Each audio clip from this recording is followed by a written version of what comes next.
Alors Dominique, bonjour. Un petit retour sur le week-end précédent à Toulouse. Donc c'était le premier match de la saison. T'en ressors quoi comme élément? Qu'est-ce que j'en ressors? Deux choses là, qu'on a failli tomber dans un beau traquenard et on a eu du mal à démarrer le match. Que cette équipe de France Avenir 2024, elle est capable de jouer du très bon volley. On savait qu'au centre il y avait du gabarit et que ça pouvait être très fort offensivement et au bloc. On a été surpris, c'est dans les bouts de filet qui nous ont fait très mal. La pointue, Amélie Rotard en l'occurrence, qui fait plus de 20 points. Voilà, je suis content de la réaction après le premier set où on a eu du mal à démarrer. Content de la réaction du groupe. Content de la qualité du jeu, même si sur à première vue, comme ça, quand on regarde le match, on se dit oh là là, il y a encore un peu de faute. Il y a eu beaucoup moins de déchets que sur les matchs amicaux. Beaucoup moins de déchets que notre dernier match contre Nantes, par exemple. Et même si on a eu un petit peu de réussite sur nos mises en jeu, par exemple nos services, où on a eu pas mal de ballons qui ont accroché les lignes, et bah, ça nous a fait beaucoup de bien. Et voilà, on a eu une efficacité offensive aussi très intéressante. Donc on peut s'appuyer sur ce match-là pour continuer à travailler, je pense. D'accord. On avait parlé de la relation passeuse-attaquante parce que c'est un des points, surtout quand tu changes ta passeuse en début de saison, c'est un des points les plus compliqués souvent à mettre en place. Là, ça s'est passé comment? Ça se passe de mieux en mieux.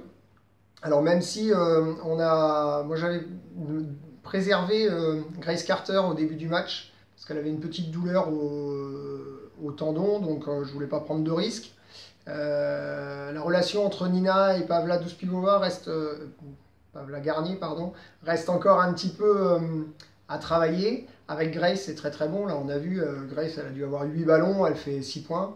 Euh, et avec Mariem, c'est de mieux en mieux. Même chose, Mariem, je crois qu'elle fait 14 points sur ce 19. match-là. 19. 19. Donc 19 points. voilà, c'est bien, c'est de bon augure pour la suite. On a encore des choses à travailler. Je pense avec Salah Karou, c'est pas encore complètement réglé, mais c'est de mieux en mieux. Et puis on a vu que c'était très bien avec Romana Krejcikova et Karine Palkutova. Donc pour nous, c'est bien. On peut déjà, voilà, on a des choses de calé. Il faut qu'on améliore encore avec Pavla, encore avec Salah, et puis voilà, on pourra être dangereux sur toute la largeur du filet. Donc globalement satisfait pour le premier match. Oui, oui, globalement satisfait, ouais. Ouais, ouais, parce que franchement, c'était un vrai traquenard d'arriver là-bas. T'as aucune information. La preuve, on a commencé le match entre le plan de jeu qu'on avait établi et l'équipe qui était sur le terrain, c'était pas trop ce qu'on avait anticipé. Donc, il a fallu remettre les idées dans le bon sens, repositionner les jeux, changer quelques systèmes, et puis ça a commencé à le faire sur le deuxième set.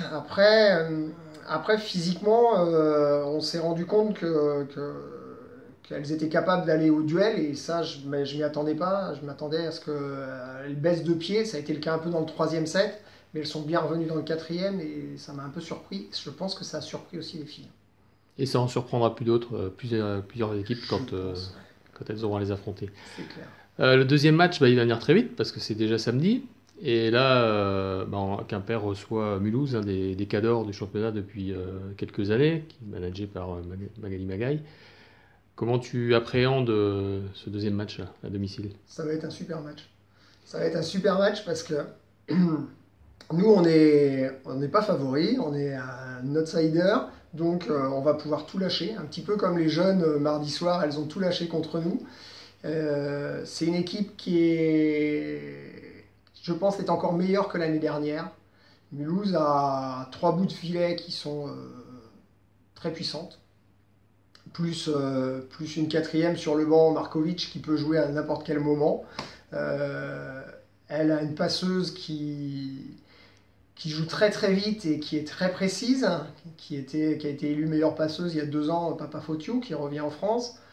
Enfin, franchement, c'est vraiment une belle équipe, et avec un bon fond de jeu, avec des centrales qui scorent beaucoup aussi. Et justement, la relation Papa Fotiou et ses centrales, autant c'était pas un jeu qui était beaucoup utilisé la saison dernière par par Mulhouse, autant cette année, on voit que déjà, entre les matchs amicaux, le match de Coupe d'Europe et le match contre Venelle, elles ont beaucoup de ballons et elles sont surtout très efficaces. Parce que je crois que sur les derniers matchs, il y a 3 ou 4 joueuses qui sont à plus de 50% d'efficacité offensive. Donc voilà, je pense que ça va être un gros combat. Et puis un gros combat physique, un gros combat d'attaquante. Entre Snyder, ou les centrales, ou la pointue américaine, et puis nos attaquantes, ça peut être électrique, ça va être sympa, je pense. Et c'est peut-être le bon moment, début de saison. Enfin, c'est pas ce qu'elle laisse comme impression vu le premier match, mais disons qu'une équipe comme ça, on a vu Chamalières qui bat le Canet ce week-end. Peut-être que c'est le bon moment pour affronter une grosse équipe. Oui, alors autant j'avais des doutes sur le bon moment de jouer France Avenir 24 sur le premier match, maintenant je suis content que ça soit passé, autant oui, peut-être que jouer Mulhouse en début de saison, vaut mieux que de les jouer au milieu décembre, là où elles seront vraiment rodées, d'autant plus qu'elles sortent d'un déplacement en Coupe d'Europe mardi soir, donc voilà, les trajets, l'enchaînement des matchs, peut-être qu'il y aura un petit peu de fatigue, il faut venir jusqu'ici, hein, donc voilà, c'est bien, on va peut-être pouvoir en profiter. Mais surtout, il ne faudra faire aucun complexe et puis chercher justement à les emmener, faire durer le match le plus longtemps possible pour pouvoir les user. Et quand tu prépares un match comme ça avec ton équipe, sans me le donner évidemment, tu mets en place un plan de jeu particulier. Comment tu prépares ça? Oui, on va travailler sur... déjà, on va beaucoup s'attacher cet après-midi à travailler sur ce qui n'a pas fonctionné. Notre système bloc défense n'a pas toujours été très très bon mardi soir, donc on va essayer de régler ça cet après-midi. On va beaucoup en parler avec la vidéo qui va suivre là. Et demain, on travaillera plus sur le système de Mulhouse et ce qu'elles sont capables, ce qu'elles font bien, ce qu'il faudra bloquer, surtout bloquer, pour nous permettre de pouvoir défendre, d'être dans des situations, de bonnes situations de contre-attaque pour les gêner et puis surtout bien servir. Donc là, ma principale préoccupation depuis hier soir, c'est de regarder un petit peu les endroits où elles sont sur les situations de side-out, où elles sont un petit peu en difficulté pour voir quel type de jeu la passeuse utilise. En tout cas, c'est une affiche qui devrait remplir la Halle des Sports. Ah, je l'espère. C'est un match comme ça ne se loupe pas. Ça va être un vrai combat, un vrai duel. Et si je te demande ton pronostic? Ça va faire 3-2.